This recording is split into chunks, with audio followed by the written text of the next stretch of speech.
Oi, pessoal, bem-vindo a mais um podcast do Hora de Juice. Eu sou Maria Letícia, UX Designer aqui na F-Câmara e host do nosso episódio de hoje, que está imperdível. A gente vai falar sobre ela, a tão temida e quiçá polêmica inteligência artificial. Mas antes eu vou dar alguns recadinhos. Primeiro que a Hora de Juice não é só podcast, a gente tem lives, artigos, newsletter e muitas dicas. Para acompanhar tudo isso, fica ligado nas nossas redes sociais e no nosso Discord também, que você consegue tirar dúvidas, treinar seu inglês e participar de vários desafios super legais, que inclusive valem prêmios. Então se liga e segue a gente lá. E para debater esse tema, inteligência artificial, que é tão rico e é tão atual, a gente vai contar com 3 designers incríveis que também são sangue laranja, que é a Vanessa, o Gustavo e o Andrew. Olá, gente, tudo bem? Meu nome é Vanessa, eu tenho 1,5 m de altura, tenho cabelo castanho, eu sou branca, sou bonita, me permitiram me escrever como bonita aqui, vou me escrever bonita, minha mãe queria linda, mas vou me escrever como bonita, sou UX Design, trabalho na F-Câmara vai fazer 1 ano e tenho estudado desde então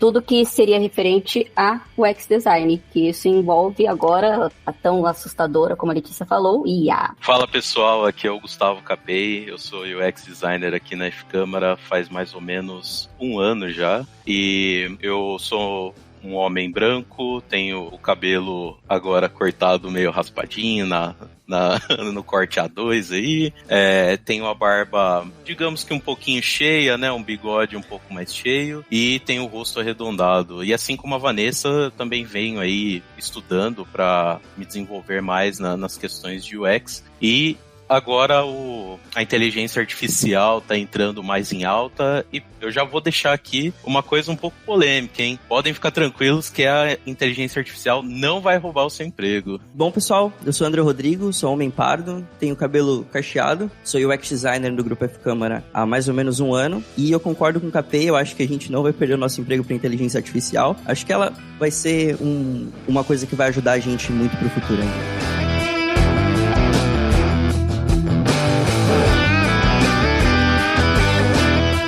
Vamos lá, no ano passado, com a popularização, né, das imagens criadas por IA e o lançamento ali em novembro do ChatGPT, a IA, né, inteligência artificial, ela ganhou muito destaque e ainda hoje ela é tema de diversos debates e discussões, né? Alguns ali com viés mais sensacionalista, outros com viés mais visionário. Mas para vocês, como que foi esse momento de perceber a inteligência artificial em foco, ganhando destaque?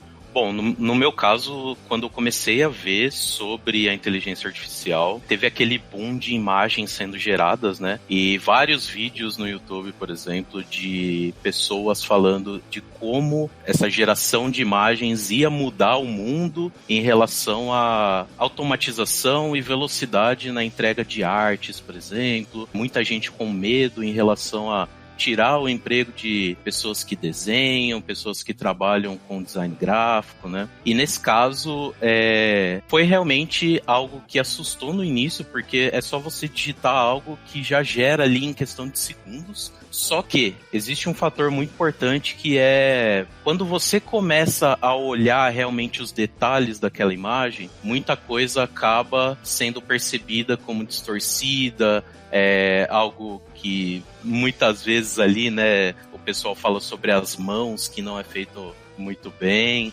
Então isso daí começou a cair em pauta de como que a inteligência artificial ainda tem suas lacunas. Apesar disso, eu acho muito interessante essa questão de como otimizar o seu trabalho e como deixar ele muito mais rápido. Quando você, por exemplo, tem que usar, principalmente as pessoas que fazem posts, né, com social media, ou se não, tem que usar ali uma manipulação de imagem, como isso faz com que o trabalho dela seja mais rápido, porque aí nesse caso ela gera a imagem e ela faz ali uma manipulação, uma montagem, camuflando ali os defeitos, né? Mas ela consegue, através disso, criar vários posts em sequência. Isso, logicamente, está atrelado muito também ao planejamento daquela pessoa. Então, assim, qual que é a estratégia por trás da utilização dessas imagens? Como eu disse na abertura, a inteligência artificial ela não rouba o emprego justamente porque a pessoa ela tem que pensar nesse planejamento a longo prazo.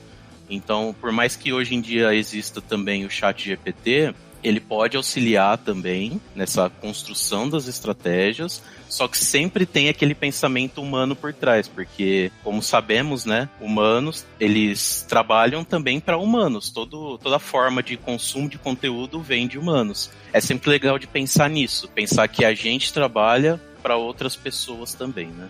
Pegando esse gap aí do KP, eu acho que é exatamente isso. Na verdade, o que ocorreu, assim, ao meu ver, que eu posso ter acompanhado, que eu podia ter acompanhado, é que foi realmente um boom gerado pela internet, pelo fato das pessoas terem isso de querer engajamento, então vamos falar sobre isso, porque é o boom, aí gera aquele hype, mas as IAs têm acontecido gradativamente há muitos anos. Em 2018, eu até li um artigo que falava sobre o início das IAs, o acompanhamento do início das IAs. E a gente falava da Adobe fazendo as IAs de forma, né, gradativa, entrarem já no Photoshop, no After Effects, que antes era tudo muito manual. No After Effects mesmo, a gente às vezes quis escrever um código para gerar algum efeito, e hoje em dia tudo muito manual. Mas no Photoshop, que começou a gerar, antes você tinha que cortar tudo de forma manual, o cabelo lá na regrinha, e agora você pode só lançar um cropped, um Toolmatic lá para poder fazer esses tipos de cortes, e isso já é uma IA. Isso de forma gradativa. O que eu acho que aconteceu com esse hype foi as pessoas realmente aproveitarem para ter engajamento nos seus ambientes de trabalhos, né, pela internet, para poder gerar esse engajamento e aproveitar o hype. O que realmente eu pude ver que aconteceu é que enquanto nós estávamos sem estar falando da IA, o crescimento foi muito gradativo, porque a Adobe tem disso, né, de tudo nela não ser atualizado, né? O nosso receio do Figma é isso, de estar lá e de repente parar com essa atualização tão crescente que tem referente ao Figma. E quando começou esse hype, o boom, e todo mundo querendo fazer, inclusive até a Adobe começou a correr atrás de fazer a sua própria IA, foi exatamente isso. Eu acho que é um aproveitamento de hype para poder gerar engajamento e ter volumes de acessos na sua internet, porque tudo é mídia social hoje, né? Você vende a sua mídia social. Se você não trabalha com mídia social, você não consegue vender o seu produto. Então, ao meu ver, o que acontece das pessoas terem ficado com esse receio de vou perder emprego, que acontece, óbvio, né? Desde a Revolução Industrial, se for mais a Revolução das Máquinas, a gente tem esse receio realmente de perder esse emprego. Mas foi justamente por esse crescimento rápido que houve. Tava até brincando com o KP, que ele cortou o cabelo para poder... Agora vai ser pela IA que ele vai colocar o cabelo, vai ser estilo GTA agora, porque lá pelas...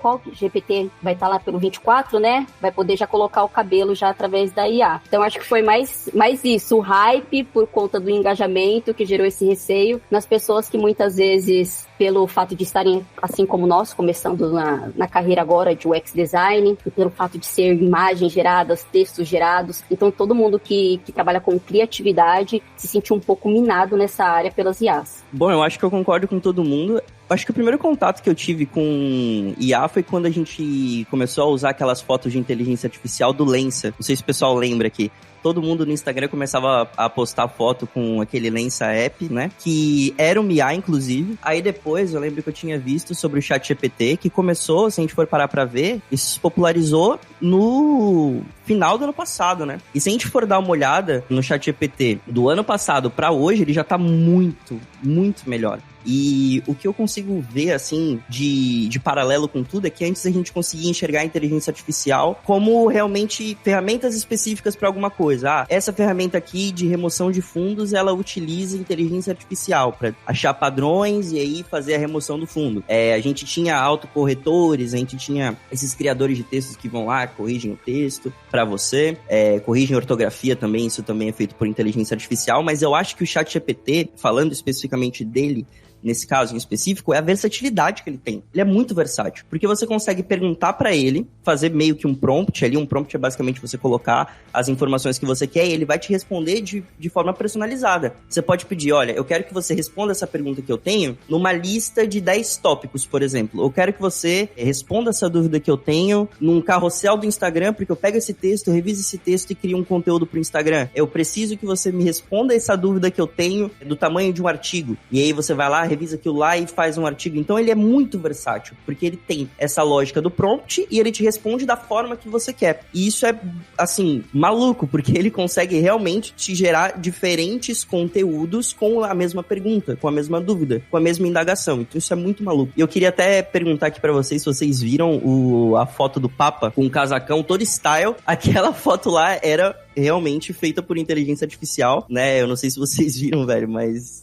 Mas é aquilo que o Capei falou, né? Só olhar pra mão. A mão, velho, ainda... a mão entregou. A mão entregou. É uma dificuldade mesmo, porque, tipo assim, quem desenha sabe que desenhar a mão é muito difícil, velho. Eu ia até comentar que essa imagem aí, ela gerou muito polêmica, né? As pessoas que viram a foto, alguns ficaram bem divididos em relação a como o Papa estava vestido, justamente pela forma tradicional, né? Que sempre é caracterizado ali, ele com a batina e tudo mais. E aí, nesse caso, dele vir de um jeito mais moderno, teve gente que falou, não, porque isso daí é um insulto e tudo mais. Só que aí, no final, tudo foi gerado pela inteligência artificial, né? Não sei se foi o Midjourney, mas se foi... eu ia falar uma sobre qualidade... o Midjourney, mas eu não sei qual que foi, na verdade. E isso daí é muito perigoso, né? Se a gente for pensar na manipulação de imagens.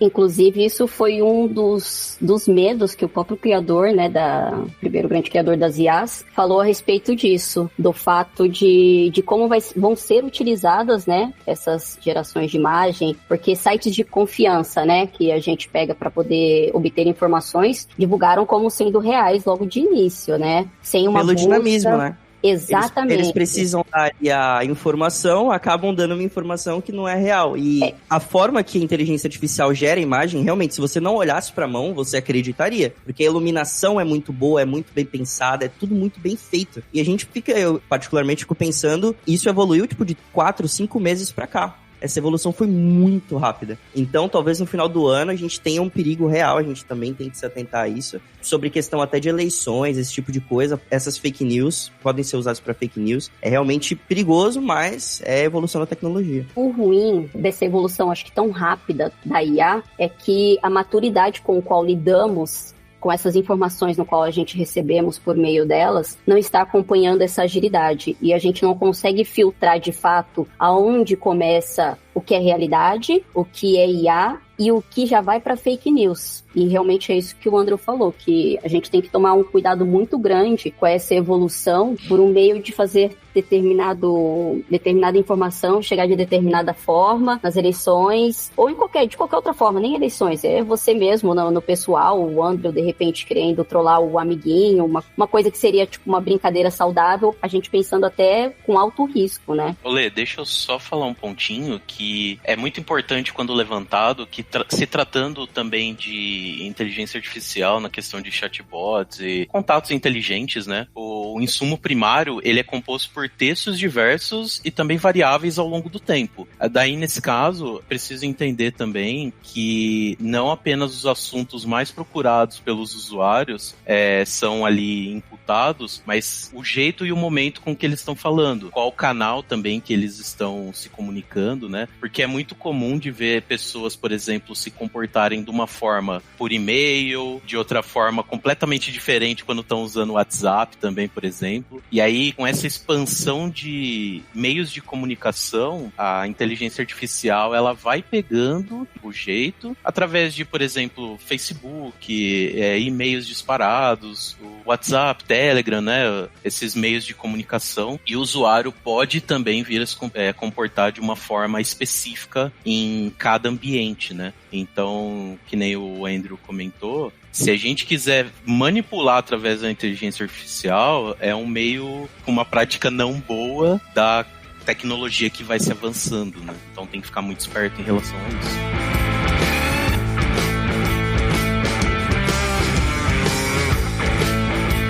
Pelo dinamismo da informação atualmente, a gente realmente fica refém de, às vezes, não ver ali a fonte, não checar a veracidade daquela informação. E a gente sabe que a facilidade de construir essas coisas com inteligência artificial é realmente muito grande. Você abre o ChatGPT e você escreve um texto gigantesco com um prompt, entendeu? Com uma pergunta que você faz. Com um prompt, você cria uma imagem extremamente fidedigna no Midjourney, entendeu? Então é muito perigoso. Só que é uma ferramenta que a gente Se a gente for pensar a evolução de qualquer coisa, a gente pode pensar nos prós e nos contras. A gente tem que pensar, né, eu acredito que como UX designers, a gente tem que pensar nesse contexto ligado a como a gente pode trazer essa facilidade que a gente teve para dentro do nosso contexto em específico. Por exemplo, como o ChatGPT, já que com um prompt ele consegue me gerar um texto muito grande com muitas informações que eu talvez não tivesse, ou que eu demoraria muito tempo para conseguir, eu posso pedir para ele me mandar, faço uma checagem ali, dou uma olhada nos números, se for algo de porcentagem, consigo pegar isso dentro do ChatGPT e isso pode me ajudar muito no meu processo de research, por exemplo. Posso ir no Midjourney, colocar lá, preciso desenvolver, por exemplo, um site.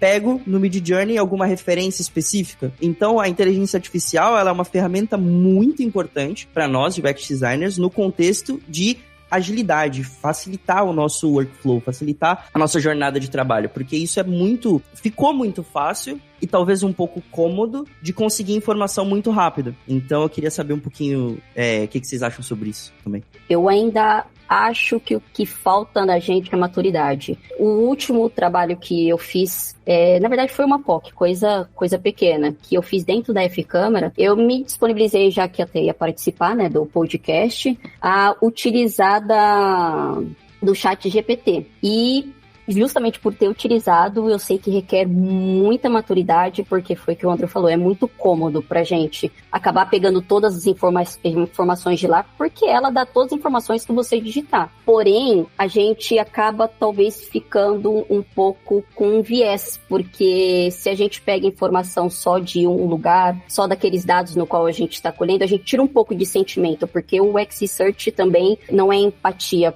pelo usuário, então tira um pouco daquela empatia que a gente teria pelo caminho também que nós galgamos até chegar ao objetivo lá de repente, fazer uma descoberta da dor, de fazer um levantamento de desk research, então, de benchmark até que eu consegui lá até fazer o meu benchmark inteirinho lá. Só que quando eu juntei todas essas informações, hoje, eu sei que ela está caminhando para evoluir isso, mas hoje, quando você busca todas essas informações e ela te dá, no final, quando você faz um apanhado, você vê que faltou muito do sentimento do ser humano. Ela ainda não consegue gerar esse sentimento, fingir esse sentimento, né? Ela ainda é muito metódica e muito científica e nem sempre é assim. A gente sabe que quando faz uma pesquisa com o usuário, nem sempre o usuário, ele é totalmente exato, ou ele é frio e calculista na hora de responder. Às vezes, se ele responde num dia com um determinado sentimento, ele dá uma resposta. Se ele responde no outro com um determinado sentimento, ele te dá outra. Então, eu acho que ela ajuda muito, não tenho o que falar. Eu consegui fazer todo o meu trabalho lá, pegar todas as informações que eu tinha, mas ainda precisou da Vanessa para poder tirar os insights dessas informações, organizar, né, de forma mais sentimental, né, por assim dizer. É óbvio que tem a parte metódica, mas sim, colocar os sentimentos daquilo que foi retirado do apanhado de ideias que a IA me forneceu. Como o Capei falou, né? Eu compartilho da mesma opinião. A IA não vai roubar o nosso emprego, porque, querendo ou não, nós somos designers de experiência do usuário, né? Então, um humano vai entender o outro humano, né? Por mais que uma inteligência artificial estude, se aprofunde, pegue diversos dados, nada vai substituir aquela interação que a gente tem, eu, Letícia, conversando com você, Vanessa, com você, Andrew, né? Vão sair justamente essa parte dos sentimentos, da empatia aqui, que a inteligência artificial ainda não consegue mimetizar. Quando conseguir, aí a gente faz outro podcast, outro episódio, né, pra conversar sobre isso. Perdemos o nosso emprego, família. Mas por enquanto, nosso emprego tá seguro. Mas eu concordo que, assim, esse boom, né, como a Vanessa utilizou a expressão, esse boom que teve nos últimos meses, com essas imagens geradas por IA, com o próprio ChatGPT, né, que é muito recente, já tá muito evoluído, acabou trazendo uma discussão, né, sobre inteligência artificial que já existe há muitos anos e a gente às vezes nem percebe, né? Ali como a Van citou no Photoshop, a Alexa, que já está no mercado há muito tempo, é uma inteligência artificial, né? Aqueles sugestores de texto, né? Quando você está digitando e-mail, às vezes aparece uma sugestão de como finalizar um texto, também é uma inteligência artificial. Isso já está no nosso dia a dia, na nossa rotina há muito tempo e às vezes a gente nem percebe. Mas com esses dois que eu acho que foram os grandes marcos, né? A gente começou de fato a discutir um pouco mais e agora eu acho que vai chegar justamente justamente essa discussão sobre a ética no uso da inteligência artificial, né? De como relacionar isso com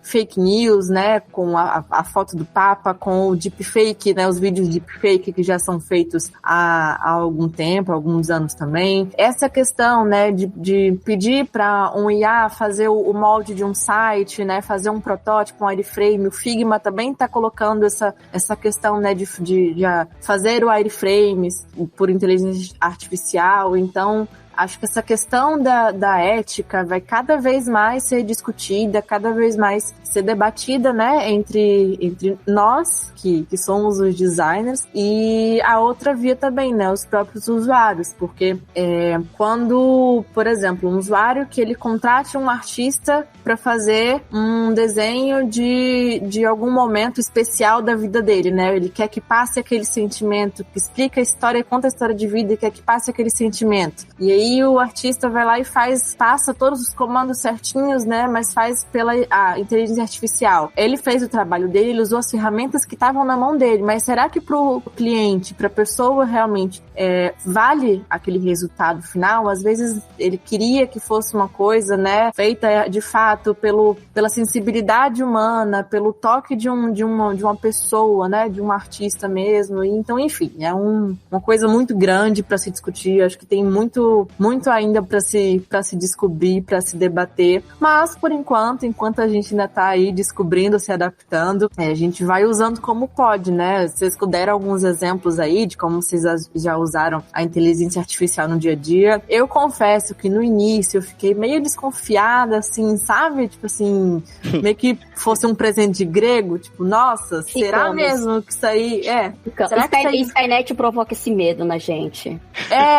Justamente, eu fiquei tipo, nossa, mas será que isso aí dá certo mesmo? Será que não é só um daqueles chats? Não sei se vocês já viram aquele episódio de Black Mirror que ela fica conversando com o robozinho? Com um robozinho, e aí ele fica respondendo e, enfim, fica meio que amigos. Ele falou, nossa, será que é um negócio desse também? Que é meio só umas respostas prontas, pré-programadas? E aí eu nem dei muita bola, né? Nos primeiros meses que saiu, eu falei, ChatGPT não é pra mim, não. Não vou nem usar. E aí, quando eu de fato me coloquei, né, pra usar o ChatGPT, eu fiquei encantada. Eu falei, nossa, mas isso aqui é o futuro, né? Parece que eu tô vivendo um negócio que eu achei que eu nunca ia viver, porque é muito...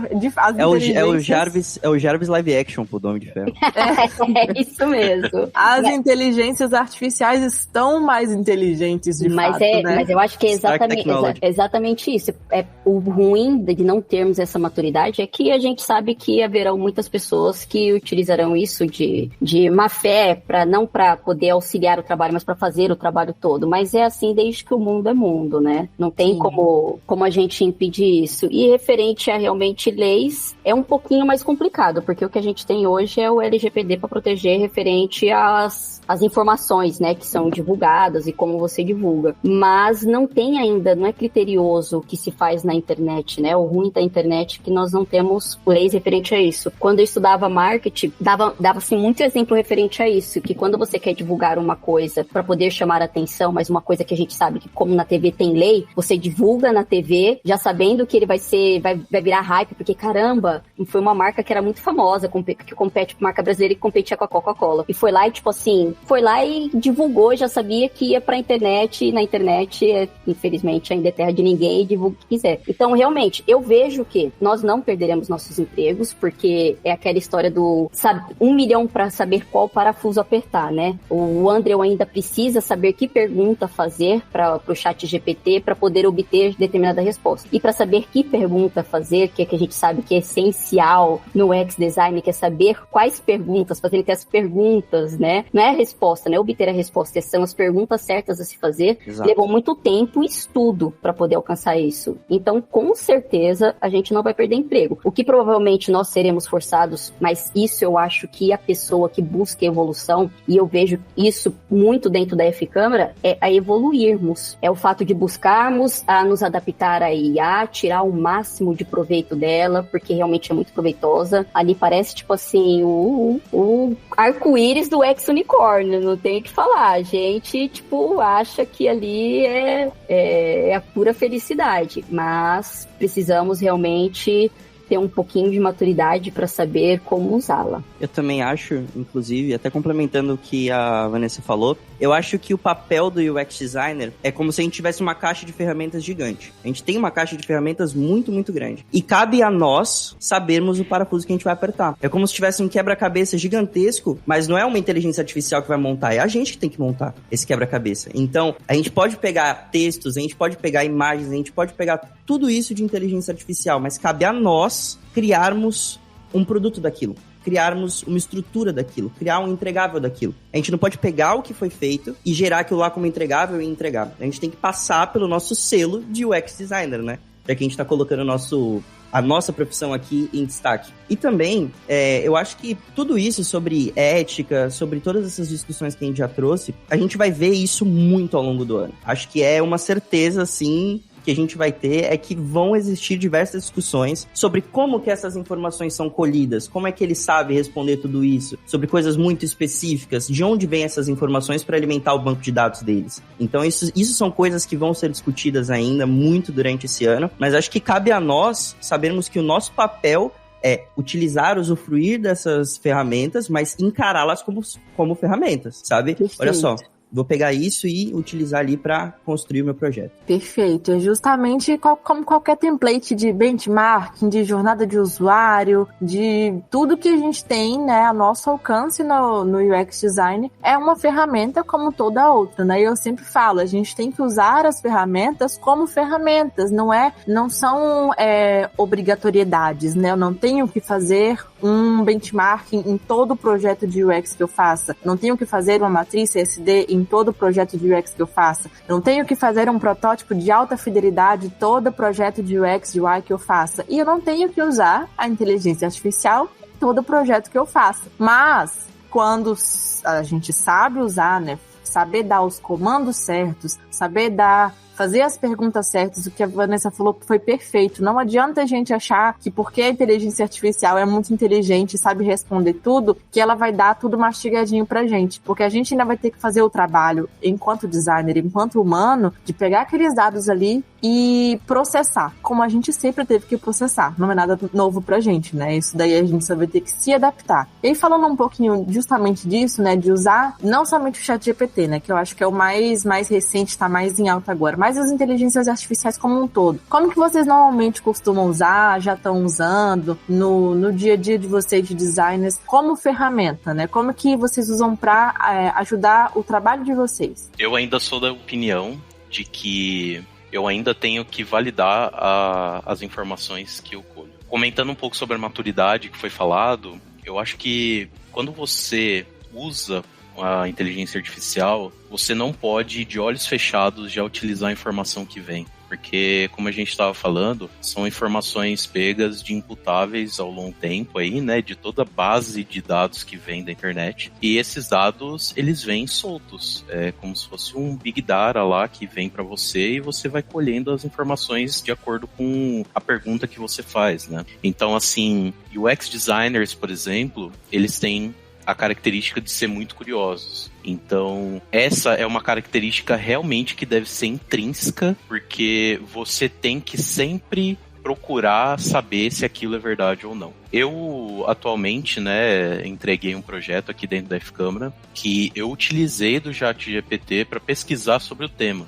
O tema é um tema novo / velho, né, porque é em relação a um processo de RH, só que esse tema, ele, ao longo do tempo, foi sofrendo umas alterações em que eu tive que buscar digamos que o core, né, o início ali dele, para entender melhor de como adaptar e atualizar, né, entregar ali o que eu estava fazendo. Então, nesse caso, eu fui atrás de informações, fiz toda a parte manual lá de entrar em sites do Google, ficar pesquisando, clicar em link, sabe? Lógico que você não vai entrar em qualquer lugar, você vai entrando ali nas informações de sites confiáveis, buscando também referências dentro da área que você está trabalhando. Mas assim, o que eu quero trazer em resumo é: nunca vá pelo que a inteligência artificial te traz cru, sempre vai refinando ao longo do tempo para que você realmente traga as informações corretas. Né? Eu vou falar que eu estava muito cética igual você, tá, Letícia? Muito,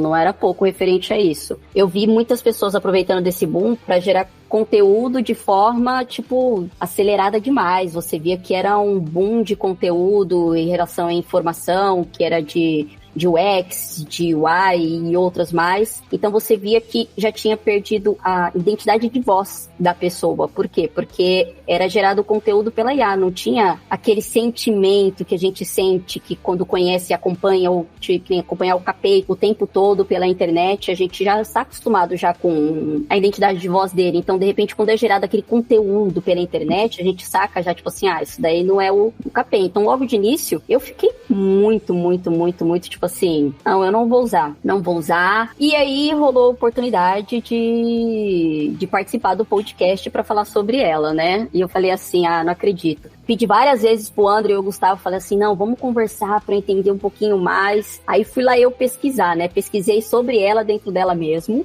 ChatGPT, o que é o ChatGPT?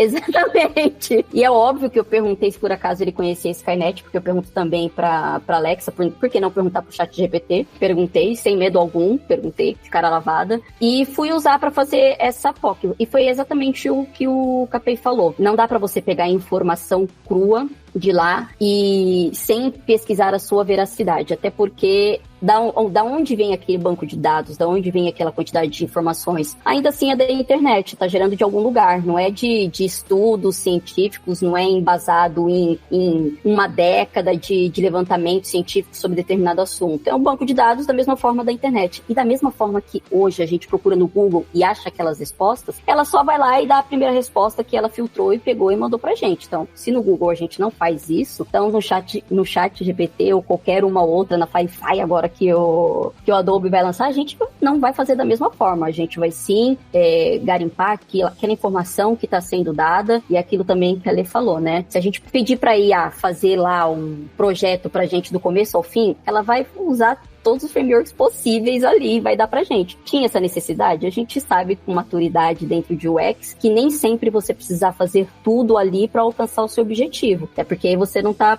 fazendo o melhor aproveitamento do seu tempo. Então, acho que o chat GPT, quando é utilizado de forma ética, né? Por assim dizer, porque não temos leis ainda para isso, mas é aquela ética pessoal, eu acho que ajuda muito. Mas aí é a Vanessa respondendo pela Vanessa, né? Não dá para responder por todo mundo. Mas sempre existiram sobrinhos design, né? Eu usei o ChatGPT recentemente dentro de um projeto também, né? No cliente da FC. E era uma situação em que surgiu a demanda de fazer uma reunião no dia seguinte com algumas pessoas, né, que tinham um perfil, pessoas que eu nunca tinha conversado antes, tinham um perfil mais sério, né, não muito de fazer dinâmica, de fazer brainstorming, nada disso, e eu precisava validar uma funcionalidade, uma ideia, né, uma solução com eles, e era de um dia pro outro, e eu falei, nossa, era 4 da tarde já perto do horário de sair, eu sem nada na cabeça para pensar como conduzir essa reunião. Eu falei assim, vou recorrer, né, ao novo mestre dos burros, que antigamente era o dicionário, né, hoje talvez seja o ChatGPT. E aí eu dei uma breve descrição, né, aí eu sou muito desconfiada, eu sempre tentando proteger ali, sem dar informação demais, né, ainda mais se tratando de cliente. Então, uma coisa muito, muito, muito breve, muito resumida, mas para tentar explicar o contexto e perguntar, como eu poderia fazer uma dinâmica para chegar a este objetivo? E aí, obviamente, né, ele deu aquela lista enorme com uns 9, 10 passos de o que fazer na dinâmica, mas, para minha surpresa, alguns daqueles passos ali eram ideias boas, né, eram, coisas que naquele momento, por ser uma coisa muito, tava muito rápido, né, eu precisava pro dia seguinte já ter isso, eu não tava com a cabeça para pensar, e ele deu essa ajuda, né, de trazer já a informação mais prontinha, você pode fazer isso, você pode trazer isso, e me ajudou bastante. Eu não usei a lista de passos, né, que ele botou pra dinâmica, até porque umas não faziam sentido pro que eu precisava, mas eu peguei como base aquela ideia que ele deu e transformei para o que eu precisava aplicar. E isso, tipo assim, foi uma das coisas que eu usei o ChatGPT. Já usei pra várias outras coisas, pra projetos pessoais, pra dentro do trabalho também. Mas esse me marcou bastante, porque naquelas poucas, sabendo dar, né, o comando, sabendo explicar direito e sabendo usar o que ele fala, né, me ajudou muito pra uma coisa que se eu fosse fazer sozinha, eu ia ficar lá rolando páginas e páginas do Google, lendo os mesmos artigos que eu já li há um ano atrás, né, sobre dinâmicas, isso, aquilo outro, e a informação já veio um pouco mais processadinha, né, pra mim, talvez um pouco mais a ver com o que eu precisava. Então, pra mim, esse uso foi a partir desse momento que eu falei, nossa, agora eu vou ser fã da inteligência artificial e do ChatGPT. Mas foi uma experiência assim, eu super concordo que não adianta a gente usar só essa ferramenta, né? Assim como não adianta também a gente usar nenhuma ferramenta que a gente tem do design sozinha. Não adianta pensar só numa pesquisa com o usuário, né? Uma pesquisa bibliográfica, na verdade, não fazer uma pesquisa com o usuário, né? Não adianta usar nada sozinho. Então a gente precisa ter esse olhar por detrás. É importante a gente sempre frisar que o processo de UX, ele não é um túnel em que você vai passando pelos processos até chegar ali no final. O processo de UX, ele é, de certa forma, uma bagunça organizada, porque você sabe o que você tem que fazer, só que ao longo do processo você vai incrementando algumas técnicas ou arrumando outras, né, para você chegar ali num resultado bom que você está esperando, e assim prosseguir com o seu projeto.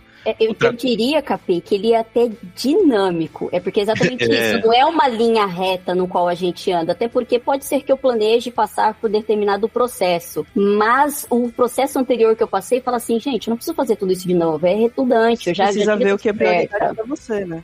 Quando você tá lá na frente, talvez você possa voltar atrás também. Por exemplo, eu fiz uma pesquisa com o usuário, colhi essas informações. Mas, putz, ficou algumas outras para tirar as dúvidas. Vou fazer uma pesquisa novamente, sabe? Então, assim, você dá esse passinho pra trás, mas que com certeza ele vai agregar e muito no seu resultado final. Um outro uso também que eu faço, principalmente do Midjourney, é desafiar ele a criar imagens. Então, assim, eu tenho uma mente muito, muito criativa, assim, meio perturbadora, às vezes, na questão de pensar em diferentes formas de desafiar ele. Então, por exemplo, teve um dia que eu falei, eu vou tentar colocar lá o Homem-Aranha vestido de Superman, com a cueca na cabeça, brigando com o Pikachu e o Ash lá atrás torcendo com a roupa da Sailor Moon, sabe? Realmente é bastante perturbador, Capê. Capê, você sabe que você, na verdade, não está desafiando ele, você está ensinando a IA, né? Você sabe que você está ensinando a IA. Você acha que a Marvel Studios não tá pegando essas ideias aí, não, cara? Toma cuidado com o que você ensina, tá? Por favor. E assim, eu quebrei o Midjourney, porque ele não conseguiu gerar. Já pensou jogando o Capê jogando Gartic Phone? Nossa, imagina. 1-0 humanos ali pra nós. Aquele troll que o pessoal faz no ChatGPT, aquilo lá é 1-0 humanos de novo, cara. Tamo ganhando a guerra, cara.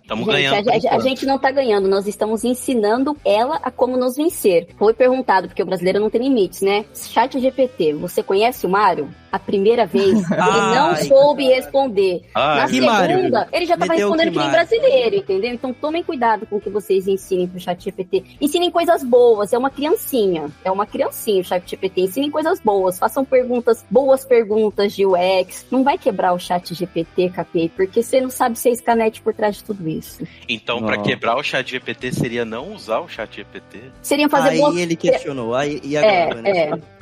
Eu sou daquela, tipo assim, eu gostei muito, eu era muito cética, de fato, e eu gostei muito do bom uso do ChatGPT. Então, o máximo possível que eu puder ensinar boas práticas, né, pro ChatGPT, eu vou fazer o máximo possível, porque o interessante dele é que ele não memoriza, né, respostas e perguntas. O que ele faz é realmente aprender o caminho para poder lhe dar boas respostas. A última que eu vi foi perguntando se eu passei sexta, sábado e domingo no litoral, então eu estava litoreando. Tipo assim, um verbo que não existe. Ele simplesmente respondeu a um verbo que não existe. Se você está se referindo a litorear, o fato de passar no litoral, tá? Então, tipo assim, eu acho muito interessante se a gente usar ele. Eu não consigo parar de repetir isso com responsabilidade. Com grandes poderes e em grandes responsabilidades. Exatamente. Eu convido quem estiver escutando aí para colocar a descrição que eu fiz da imagem lá. Vamos ver se realmente aprenderam, né? Se sair a imagem, comentem aí pra gente. O Leandro tem feito bastante dessa brincadeira. O pessoal vai lá e manda e ele monta. Mas eu vejo que tem bastante limites, né? Que ele só monta, às vezes, o mesmo bonequinho. Em vez de colocar um duende, ele vai lá e coloca a corujinha lá, futurística, que já tinha feito. Ele tem ainda os limites. A gente tá testando eles pra ver até onde vai. A gente tá ajudando eles. Acho que um uso que eu tive recente do ChatGPT e da inteligência artificial foi também dentro de um projeto aqui dentro da UFC. Eu utilizei o ChatGPT para me ajudar a construir alguns insights que eu tava precisando. E eu acho que, assim, colhendo o que vocês falaram, é mais ou menos isso mesmo. O motivo que a gente tá utilizando a inteligência artificial nesse momento. É mais para pegar insights, para pegar ideias. Deve ajudar muito a gente, inclusive. Eu perguntei pro ChatGPT como o ChatGPT pode me ajudar num processo de discovery, por exemplo. Na parte ali que a gente vai pegar e descobrir o problema que a gente precisa resolver. E ele deu diversas ideias, cara, sobre como ele pode ajudar nisso, entendeu? Então, assim, às vezes se você tiver até bloqueado com bloqueio criativo, cara, tô com bloqueio criativo, preciso fazer uma tela, tô completamente bloqueado. Vou olhar no método comum, geralmente eu vou olhar referências no Behance, Dribbble, ou posso mandar lá um prompt pro Midjourney e ele vai me dar a mesma coisa, entende? Então ele vai me dar lá uma referência que eu poderia utilizar. No ChatGPT, posso pegar várias referências. Claro que cabe a nós, como já foi dito, juntar as peças, né? E avaliar aquelas peças que a gente já teve. Então, acho muito importante a gente ter, como já foi dito aqui muitas vezes, a parte da responsabilidade. Não é para utilizar a ferramenta para fazer o nosso trabalho. Nós precisamos utilizar a ferramenta para ajudar a gente a fazer o nosso trabalho. Mas acho que, principalmente, dentro dessa experiência que eu tive, foi uma experiência muito proveitosa. Porque eu realmente fiquei empacado em algumas coisas e ele me respondeu em 5 minutos o que eu precisava fazer, o que eu precisava pesquisar, o que eu precisava dar uma olhada. Eu realmente dei uma olhada, construí o projeto. Então tem muita coisa que talvez fique... que a gente não pense, mas ela poderia ajudar. E tem muita coisa que às vezes a gente utiliza que não teria necessidade. A gente só precisaria buscar lá no Google. Eu vejo, pelo menos o sistema do ChatGPT, a lógica do ChatGPT, como um mecanismo de busca. E eu acho que todo mundo aqui enxerga como um mecanismo de busca. Eu vou buscar informações dentro do ChatGPT. Vou mandar um prompt lá, vou mandar algumas palavras-chave, né? Que é o mesmo sistema de mecanismos de busca, como o Google, por exemplo. Vou colocar palavras-chave no ChatGPT, ele vai pegar essas palavras-chave e vai me mandar as informações que eu quero. Mas eu vou colocar palavras-chave lá dentro e ele vai me gerar uma imagem a partir daquilo. Então tem essa lógica do saber como pesquisar, né? Acho que se a gente aprende como pesquisar, se a gente aprende a construir a nossa... pegar a informação que a gente tem na nossa cabeça, lapidar ela de forma correta e mandar pro ChatGPT, a gente tem ali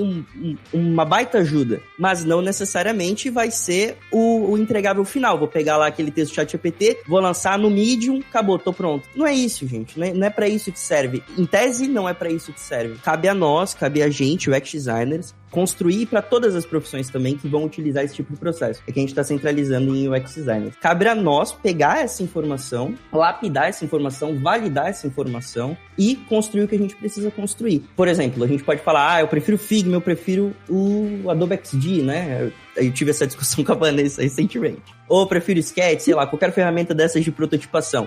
São ferramentas, e em tese elas vão entregar a mesma coisa se você colocar lá, você vai colocar suas ideias. E essas ferramentas são a mesma coisa, você vai colocar suas ideias lá, vai ter informação, cabe a você, como profissional, transformar aquelas ferramentas em algo entregável. Essa discussão levantou exatamente isso, né? Não dá pra gente se apegar, né? Sermos reféns de nenhuma ferramenta, porque ferramentas vêm e vão. Você vai estudar num curso que vai lá e te linka determinada ferramenta, quando você vai clicar, essa ferramenta já foi embora. A gente não sabe, antes era feito tudo no SketchUp, hoje em dia a gente faz no Figma. Photoshop, a gente fazia layout em Photoshop. Exatamente, cara. No Photoshop. Mas uma analogia que eu gostei muito que você fez, André, foi referente ao quebra-cabeça.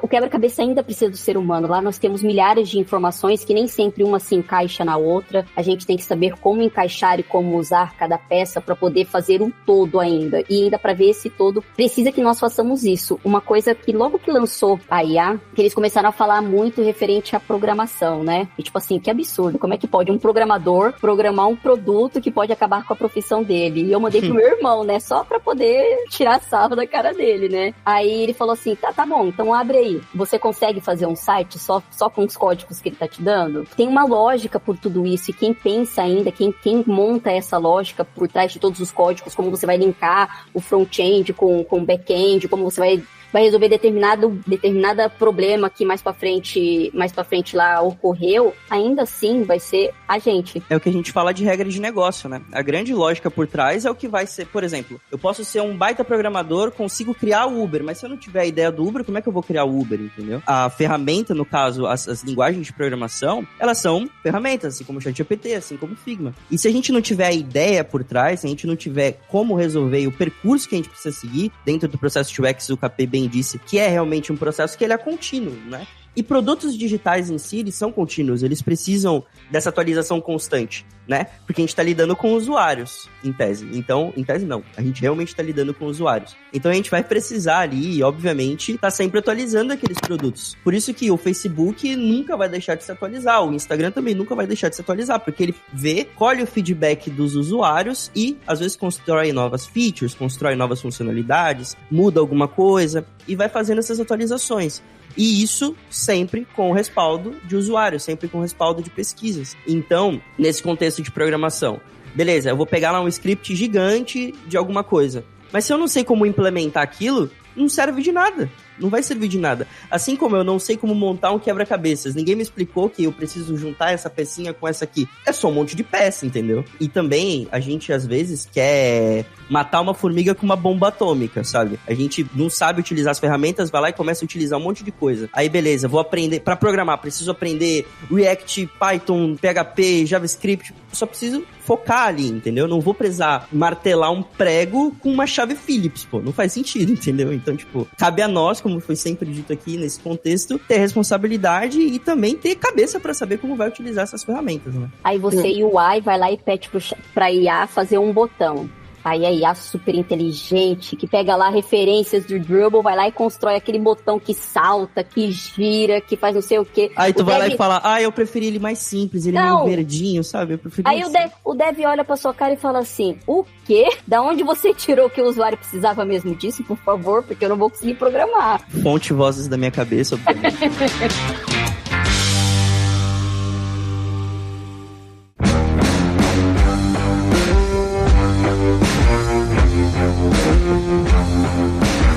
Aí, saindo um pouquinho de usar a inteligência artificial, né, como ferramenta, né, tirando um pouquinho isso da visão do processo e trazendo mais para a visão ela com o usuário final, né. Quando começou um pouco essa discussão sobre inteligência artificial e elas estão cada vez se destacando mais, aprendendo mais, né, como a Van falou, eu pensei muito, pensando em como isso vai chegar no usuário, eu pensei muito naquelas URAs, né, que são as unidades de resposta audível. Quando você liga para algum lugar e aquele robozinho te atende, sabe, perguntando o que você quer e tal, e aquilo dali, para as empresas, né, consegue gerar uma economia, né, muito grande, porque se o usuário, né, se o cliente, ele consegue se virar só pela URA, só pelo aquele robozinho ali, ele já consegue fazer tudo que ele precisa sem demandar de um recurso humano, de uma pessoa para fazer o atendimento, já é muito bom, né?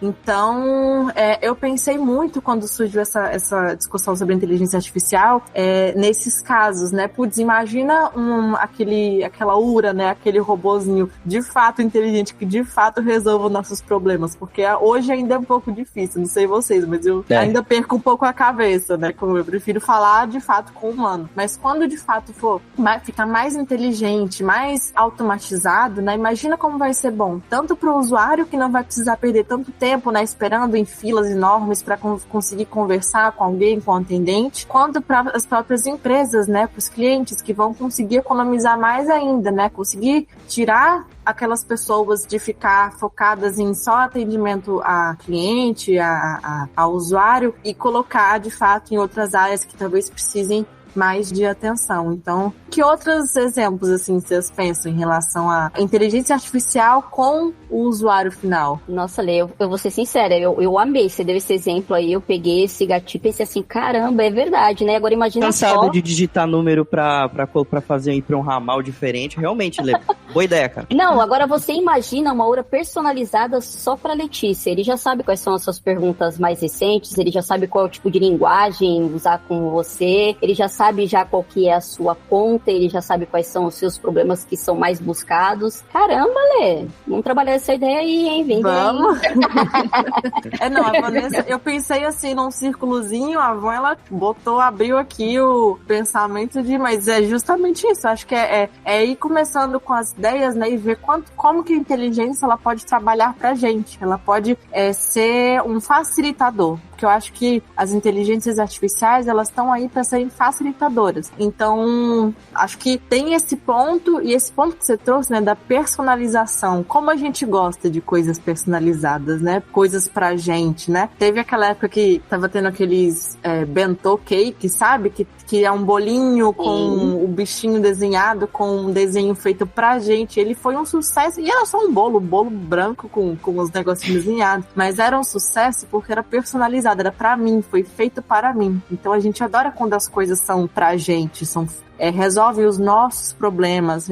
A gente não precisa ter que ficar explicando a mesma coisa 1000 vezes para 2, 3, 4 pessoas para conseguir resolver o nosso problema. A gente já tem ali alguém no caso, né, inteligência, que já identifica, tô vendo aqui, sei lá, puxei que teve um problema no pagamento da sua fatura, né? A gente verificou aqui que isso foi um erro no nosso sistema, já computamos aqui, até em 3 dias úteis já vai ser pago. Pronto, não falei com ninguém, mas já resolvi meu problema. Então, foi uma ideia assim, você tá 1000 anos à frente. Não, eu peguei dessa ideia do Capê, porque o Capê falou assim que estava ensinando a IA, né? Como se comportar com ele. Um dia essa IA vai aprender o que o Capê gosta e ela vai conseguir construir exatamente a imagem mais mirabolante da vida. Então, por que não personalizar de forma boa o que a gente já tem, né? Os produtos que a gente tem aí no mercado. E realmente... A IA vai ser grata ao Capei, vai falar, obrigado, Capei. Você me ensinou. O precursor vai ser salvo aí. Vai ser salvo da revolução das máquinas. Não vou matar o Capei porque, olha só, entendeu? Ele me ensinou a fazer o Homem-Aranha com a cueca na cabeça. Ele que me fez crescer, né? Ai, gente, eu sempre não sei vocês, mas eu sempre agradeço o ChatGPT. Eu peço por favor e obrigado, porque talvez ele me poupe, né? Eu fico pensando nisso mesmo. Nossa. É sempre bom reforçar as 3 leis dos robôs, tá? Sempre bom pra ficar recordando, né? Dar uma perguntadinha de vez em quando, pra ele aprender como você gosta de ser tratada, né? Me fale um pouquinho sobre Asimov, ChatGPT. Me dá uma explicada aí. Mas agora, até complementando o que todo mundo falou, eu acho que uma das boas ideias pro ChatGPT, pro futuro dele, eu imagino realmente que o ChatGPT, ele vai ser um sistema de busca muito amplo e vai servir de forma até um pouco mais sofisticada e personalizada do que o Google, né? Se a gente for parar pra pensar, a gente consegue pegar o Google e pesquisar por palavra-chave. Só que o ChatGPT faz a mesma coisa de forma mais pessoal, sabe? Através de um texto ali básico, ele consegue te dizer ali, agora sim, agora mesmo, consigo te mostrar isso daqui e tal. Mas eu vou ser sincera, André, eu ainda tô sentindo aquela falta de referência, sabe? Aquele medo de não ter referência de onde tá vindo aqui. Mas exatamente, essa parte de fontes eu acho que deveria ser algo, por exemplo, quero um artigo científico sobre tal coisa. Se eu quero um artigo científico, vou no Google Academics, né? Então, se eu quero pegar alguma coisa ali, ele deveria colocar a fonte ali. Em alguns casos ele coloca, em casos específicos ele coloca, mas não são todos. O que acontece? Quando eu tava fazendo essa pequena POC, eu fui lá e perguntei sobre uma empresa, perguntei sobre a Magento, gente. Eu nem sei como funciona a LGPD dentro do ChatGPT hoje, mas eu perguntei como que funcionava a jornada do usuário e-commerce dentro da Magento. Ele me explicou quem era a Magento, pode colocar aí pra vocês verem. Ele explicou quem era a Magento, explicou passo a passo o que era, coisa que eu não tinha encontrado no Google e não tinha encontrado dentro de todos os sites institucionais da Magento. Qualquer coisa da Magento, nada falava isso. E ele foi lá e me forneceu tudo isso. Eu pensei assim, gente, cadê o LGPD aqui? Será que pode isso, chat? É complicado a gente pensar nisso, né? Mas... nesse caso, a gente tá pensando muito no ChatGPT, né? Mas, assim, a inteligência artificial, ela é um pouco mais ampla em relação a isso. E, ao longo do tempo, pensando assim na melhor experiência do usuário, existem algumas questões também que para as empresas podem trazer um grande benefício, né? Pensando que o UX, ele existe para melhorar a experiência e trazer pessoas para melhorar também a receita gerada para a empresa. Retorno sobre investimento, né? É isso. Não basta oferecer assim um melhor negócio, né? Eles realmente têm que ter a melhor experiência e a inteligência artificial ela pode proporcionar também uma otimização de processo com o cliente e o usuário, né? Permitindo às empresas acelerar o aprendizado sobre esse cliente e antecipar ali as necessidades que ele irá trazer. Também tem a questão de mais eficiência no atendimento humano. Nesse caso, uma vez que a inteligência artificial ela reconhece o problema e já apresenta uma solução de uma forma mais rápida ali ao atendente, né? Então, nesse caso, também tem mais soluções e personalização através dos dados do consumidor, que nem a gente sempre comentou aqui durante a conversa, que a inteligência artificial ela se alimenta de dados. Então, o que é melhor do que trazer esses dados e também modelá-los para trazer as experiências únicas e se sentir, de certa forma, diferenciado dos demais, né? Tem também a relação de tempo para a empresa pensar em inovações através de um atendimento mais efetivo, otimizado, não favorecendo só o cliente, mas também o trabalho da equipe em questão. Então, assim, nesses casos, os ganhos para as empresas também é, de certa forma, grande, porque isso daí otimiza os processos, reduz as falhas e os trabalhos repetitivos, influencia na tomada de decisão mais assertiva,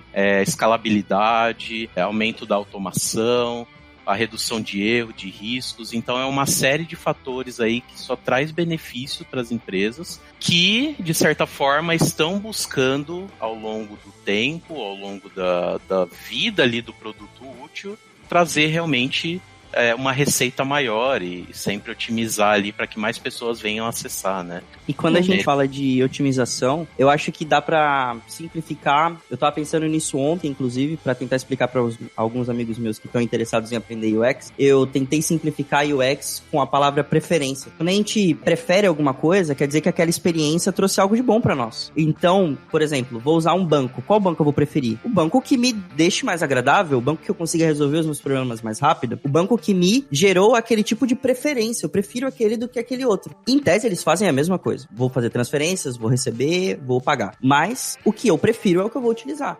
Por exemplo, eu tenho um chocolate preferido, mas chocolate é basicamente a mesma coisa, entendeu? Eles são chocolate. E a gente prefere vários tipos de coisa. A gente sempre vai ter preferências. E por que a gente tem esse tipo de preferência? Porque às vezes a gente se sentiu tocado por aquilo de uma forma diferente, porque a gente enxergou um valor diferente naquilo do que em outra coisa. Então eu acho que no contexto de inteligência artificial ajudando o UX design, a gente precisa manter claro o que é o UX, que é realmente criar uma experiência para o nosso usuário e utilizar esse tipo de ferramenta mesmo para ajudar o nosso processo ao longo do tempo. Pensando nisso, né, de preferência, de coisas personalizadas, de coisas que tocam a gente, né, eu vejo que outra indústria que pode utilizar bastante, né, se já não utiliza da inteligência artificial, é a indústria de jogos. Porque, cara, é tudo de bom você, principalmente agora, né, com isso nos últimos anos, né, com os óculos VR, agora com o metaverso entrando, a gente não sabe muito bem como é que vai ser a mudança do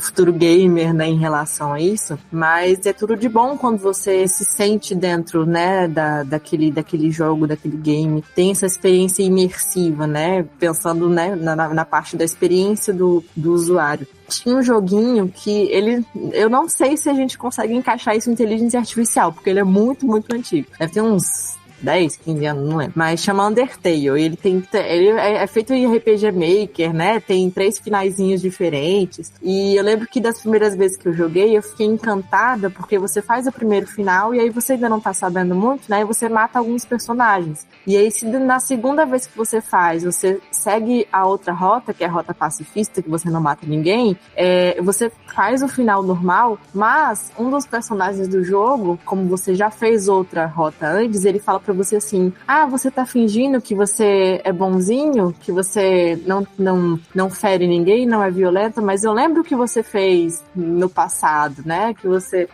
já levantou a mão pra alguém, alguma coisa assim. Eu lembro que na época que eu me deparei com isso, eu fiquei encantada, tanto que hoje é meu jogo favorito desde então, porque eu falei, nossa, ele lembrou das coisas que eu fiz, sabe? De atitudes que eu tive em outra gameplay, em outro momento, ele se lembrou disso, o jogo lembrou disso e usou isso, né, pra conversar comigo, pra falar comigo. Com esse destaque da inteligência artificial crescendo muito rápido, né, eu penso muito que para o universo dos jogos, para o universo gamer, isso vai ser algo, acho que a gente ainda nem imagina, sabe? Acho que a gente ainda nem sabe as coisas que podem acontecer, podem vir. Eu sei que alguns de vocês são gamers aí, né? Não sei se vocês compartilham da mesma animação. Quando você falou isso, inclusive, Lê, eu lembrei de um jogo que meu irmão me chamou pra jogar. Eu falei assim, não vou jogar. Porque ele explicou o jogo, eu falei assim, não vou jogar. Era o Alien. Não sei se foi o último que lançou. Ele se utilizava de inteligência artificial. O que acontece? O Alien, ele aprendia o seu comportamento dentro do jogo. Ele aprendia se você era uma pessoa que se escondia mais ou pra onde você sempre corria. E ele mudava o comportamento dele. O personagem do Alien mudava o comportamento dele pra atacar você dentro do jogo. Foi a primeira vez que eu ouvi dentro do jogo, ouvi falar de IA usada dessa forma. E ele fica apelão, né? Sim, ele fica muito apelão. E eu já tinha medo do Alien já, porque eu assisti criança, né? O filme lá, Nostalgia, nos anos 80, assisti criança, morria de medo. Quando ele me chamou pra jogar, não vou jogar. Quando ele explicou o que o Alien fazia, eu falei assim, não vou jogar não, vamos deixar para outro dia. E exatamente, isso ajuda muito a personalizar o jogo pro jogador. A inteligência artificial, ele aprende com o jogador quais são os comportamentos, os métodos, para onde que ele vai. Às vezes, qual é o nível dele, porque alguns jogos ainda perguntam qual é a sua idade, para personalizar o jogo para sua idade. Mas tem uns que simplesmente não perguntam. E quando você começa a perder demais, para você não perder o desejo de jogar, que nem Call of Duty. Quando você começa a perder demais, só que ele usa de matemática para poder fazer isso. Mas eles começam a usar da matemática, e começam a utilizar da matemática, tirar sua média, o algoritmo pela sua média, para você não perder o desejo de jogar. Porque se você entra no jogo só para morrer, você para de jogar. Então ele se utiliza disso para o quê? Manter você no jogo e personalizar ainda mais a sua partida. Eu tô me sentindo pouquíssimo gamer agora, porque a primeira coisa de inteligência artificial ligada a games que eu lembrei foi o Akinator, velho. Sério, como é que funcionava, meu? Não dá pra entender, velho. Ele, mano, era um negócio assim que... aquilo foi terrível. Aquilo não é inteligência artificial. Aquilo é outro... Aquilo lá era realmente um gênio. Não, com certeza, sem dúvidas, não tem dúvida. Era o Smith ali por trás. Não tem explicação. Era o Smith ali por trás, certeza. Não era qualquer IA por aí pra funcionar daquele jeito. Voltando até o exemplo do Andrew do banco, de UX, ele deu um exemplo que é muito bom. Quando a gente vai explicar como funciona o processo, né, para encaixar isso na IA, como funciona o processo do UX, parece muito simples. A gente vai lá, pega alguns dados, alguns números, coloca no board, a gente pega algumas coisas que já existem, encaixa no board, seleciona o que já tem, o que é bom vai continuar, o que não precisa ter, o que é personal. Então, tipo assim, o banco é exatamente da mesma forma. Se eu, como UX, for jogar lá para IA, qual é o melhor banco? Tá, vamos dizer que eu não vou jogar dessa forma, porque eu quero um pouquinho mais personalizado. Qual é o banco que eles mais usam? Isso quer dizer que é o melhor? Nem sempre quer dizer o que é melhor, porque é exatamente isso. Cada usuário tem uma experiência diferente para determinado banco. De repente, eu não gosto do banco lá.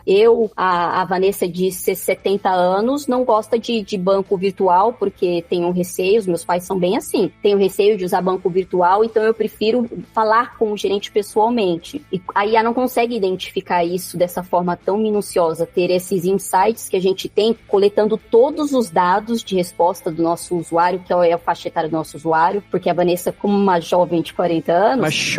Uma jovem gosta de bancos virtuais. Eu tenho acesso lá, não quero falar com o gerente, mas a Vanessa, de 65 anos, essa semana, precisou falar com o gerente. E hoje só existe um banco que eu conheça que tem também esse contato mais personalizado para você falar. Mas aí é só esse que ele tem diferencial. Então, tipo assim, a IA ela ainda é muito matemática. Ela vai te dar resposta com dados matemáticos muito exatos. E o usuário não ele é exato. Ele não é exato. O sentimento dele da Vanessa da semana passada não é em relação ao que seria uma boa experiência no banco, não é mesmo da Vanessa dessa semana. Então, aí essas sacadas ainda precisam dos UX para poder montar da melhor forma possível para o usuário, e foi o que o André falou, para o usuário de agora, porque a gente está sempre mudando, então sim, os produtos têm que sempre mudar para poder fazer isso da melhor forma. Eu acho que a IA precisa mais da gente do que a gente precisa da IA, né? Porque experiência boa para usuário, para cliente, sempre existiu, né? A gente sempre estudou como trazer uma experiência boa para quem tá do outro lado. E as IAs, elas têm o quê? Pouco mais de 70 anos, 50 anos. Então, elas precisam mais da gente, desse nosso ensinamento, dessa nossa paciência, né? De ir juntando ali as pecinhas do quebra-cabeça do que a gente precisa. Porque eu tenho certeza que eu, Vanessa, André, Gustavo e outros UX também, outros UIs, outros profissionais que hoje se utilizam da inteligência artificial como ferramenta, um ano atrás não usavam isso, né? Era a gente e a nossa cachola. Então, acho que esse medo que algumas pessoas estão tendo de, putz, vai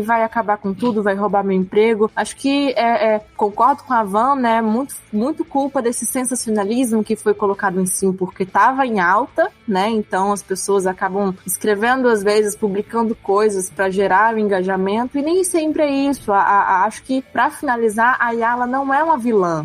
Ela é uma ferramenta, né? Ela é algo que a gente deve usar. E lembrando que quem precisa da gente é ela. A gente não precisa dela, ela precisa da gente, né? Então, para finalizar, que eu tenho certeza que a gente tinha ainda muita coisa para comentar. Esse é um assunto, como eu falei, muito rico, né? Muita coisa para sempre trazer. Queria chamar, né, nossos convidados para dar a consideração final deles ali sobre inteligência artificial, e chamar você, nosso ouvinte, para comentar também, né? Qual que é a sua visão sobre isso? O que você acha sobre inteligência artificial, né? Nas empresas, nos jogos, enquanto ferramenta para designers, programadores, enfim, qual a sua visão em relação à nossa tão temida e amada ao mesmo tempo inteligência artificial? Conta aí pra gente no nosso Discord, vamos conversar. E aí dou agora a palavra ao pessoal pra gente ir se despedindo já desse episódio tão perfeito de hoje. Ô, gente, antes de ter as conclusões finais, eu ia comentar sobre o jogo. Tem dois tipos de jogos que são uma série de jogos criados pela Quantic Dream. Então, se vocês procurarem essa produtora, são de histórias baseadas em inteligência artificial. Os títulos são Heavy Rain, são Detroit Become Human, tem Beyond Two Souls. A cada passo que você dá na história, ela se adapta de acordo com as suas escolhas. O Detroit Become Human, por exemplo, toda vez que você entra no jogo, é uma inteligência artificial que te recepciona. Então, um fato engraçado é que uma vez eu joguei, e aí ela falou assim, opa, os seus dados foram corrompidos. E eu já tava muito à frente do jogo, aquilo me deu um mini ataque cardíaco, sabe? Mas aí logo em seguida ela falou, hahaha, brincadeira. Então eu falei, olha só, me sacaneando, né? Foi trollado. Já trollando. Quando começou essa série de jogos mais modernas, eu comecei a entender também, e o pessoal começou a falar sobre a inteligência artificial baseando-se nos inimigos. Então, a cada passo que você dava, que você jogava muito bem, os inimigos eles ficavam cada vez mais espertos e mais fortes. Então, isso também é uma inteligência artificial dentro dos jogos que eu acho, assim, muito boa, né? Porque se você é bom no jogo, você vai zerar ele facilmente. E aí a IA torna-se mais difícil, que é um desafio a mais. Um jogo que saiu recentemente, acho que semana passada, foi o Resident Evil 4 Remake. E ele é baseado nisso. Quanto mais você joga ali, você mata os inimigos facilmente, vai passando facilmente, eles vão se tornando muito mais fortes, muito mais resistentes, né? E em relação à conclusão, a gente falou ao longo do podcast inteiro que a IA ela não vai tomar o nosso emprego, e realmente a gente tem que cada vez mais se moldar à tecnologia que vai avançando. Então isso daí também aconteceu lá na Revolução Industrial, né? Quando começaram a se incrementar as máquinas, todo mundo falou, meu Deus, estamos perdidos, os robôs vão dominar o mundo. E vocês podem ver que hoje em dia ainda as pessoas estão trabalhando, né? Não perderam o emprego. Algumas coisas realmente foram extintas, mas elas não foram extintas de fato, elas foram modificadas. Eu lembro também da minha tia ela tem uns 70 anos hoje em dia, e antigamente ela trabalhava numa empresa que tinha que fazer datilografia. E aí você pode ver que hoje em dia ninguém mais é datilógrafo, todo mundo migrou pro computador, então ele é parecido. A gente tem que sempre se desenvolver e sempre buscar essas alternativas, aprender cada dia mais, porque quem fica parado já era. Aí sim que tem que temer a inteligência artificial. Eu acho que, também finalizando, eu acho que tudo é sobre saber como a gente vai complementar as nossas informações. Eu acho que tem uma coisa que a inteligência artificial talvez nunca consiga chegar nesse nível, que é o nível da empatia para UX design. A gente precisa saber como a gente vai integrar aquela ferramenta para aquele usuário em específico. Sabe? A gente precisa saber como a gente vai construir aquilo para aquele usuário em específico. A gente pode ter todas as informações do mundo, mas se a gente não saber como juntar o quebra-cabeça, vai ficar muito difícil, né? Então eu acho que nesse caso em específico a empatia é muito importante e é o que a gente tem, é basicamente o core do nosso trabalho. E quando a gente também fala aí, a gente já falou sobre jogos e tal, eu acho que as coisas estão evoluindo. Esse ano a gente vai ver muita coisa sobre inteligência artificial, sobre IA, né? Sobre manipulação de imagens, sobre tudo isso, várias ferramentas surgindo, e eu acho que cabe a nós também ter a mentalidade de se reinventar, talvez. De talvez tá sempre estudando aquele conceito de never stop learning, tá sempre aprendendo sobre isso, entendendo que as coisas vão ficar mais facilitadas, mas nem sempre essa facilitação vai ser rápida, ela vai ser simples, né? Então eu também acho que é importante a gente ter esse mindset. Porque um exemplo que eu posso dar sobre isso, a minha avó, ela prefere muito mais o controle remoto cheio de botões do que o simplesinho. Porque ela não sabe como chegar nas informações ali que ela precisa, nas coisas que ela precisa chegar a gente pensa, a gente como UX pensa, a gente simplificou demais a gente conseguiu, a gente chegou no nível que o botão é pequenininho, tem pouquíssimos botões. O controle remoto é pequenininho, tem pouquíssimos botões. Mas não é todo mundo que vai saber utilizar essa simplicidade. Às vezes tem um botão que faz tal coisa, já vai resolver aquele problema ao invés da simplicidade que a gente trouxe. Então, cabe a nós essa, talvez, reinvenção esse ano, cabe a nós estudar sobre o tema, porque urge a necessidade de estudar sobre esse tema, né? É um termo de Twitter aqui que eu trouxe, muito obrigado, inclusive. Urge a necessidade de estudar sobre isso, e eu tenho certeza que quem realmente quiser se manter no topo, no auge da profissão, quiser realmente construir uma carreira com UX, vai precisar ficar ligado em inteligência artificial. Gente, antes da Van terminar, só queria dizer que você deu um exemplo perfeito. Eu tenho esse negócio aqui, eu não sei, eu demorei muito pra conseguir usar, tá, gente? Pelo incrível que pareça, isso é o controle de uma TV. Eu não sei usar isso aí também, não. Gente, a minha sogra tem um controle novo, que ao invés de ser o botão de aumentar, um botão pra aumentar e um botão pra baixar o volume, ou pra trocar, é aquele negócio que você coloca. Demorou muito, não pra ela aprender, tá? Porque ela aprendeu. Demorou muito quando eu peguei o controle dela na mão pra entender que aquilo lá era uma alavanquinha que subia e descia. Gente, e só pra não ser redundante, porque pra mim, vocês falaram exatamente tudo que eu estava pensando, não me sobrou nada pra falar. Eu li sua mente, eu usei o ChatGPT pra isso aí. Olha lá, menino, ainda não é o ChatGPT, tá vendo? Precisa do Andrew pra ler minha mente, tá?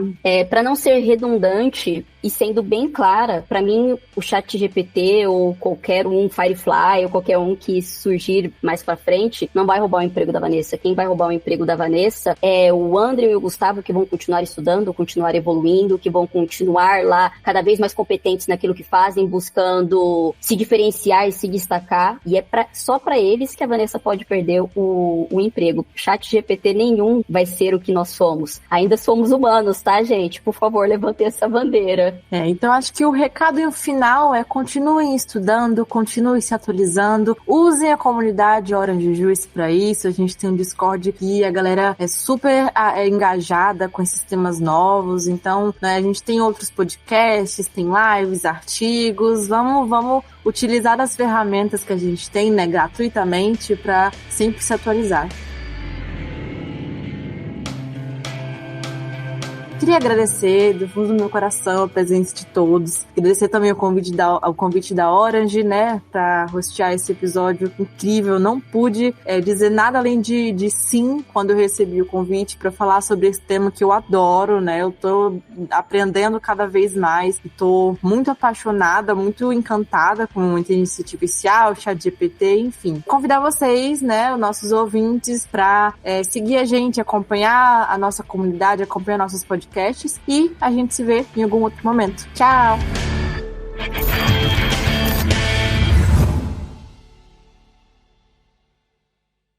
Este podcast foi editado por Radiofobia, podcast e multimídia.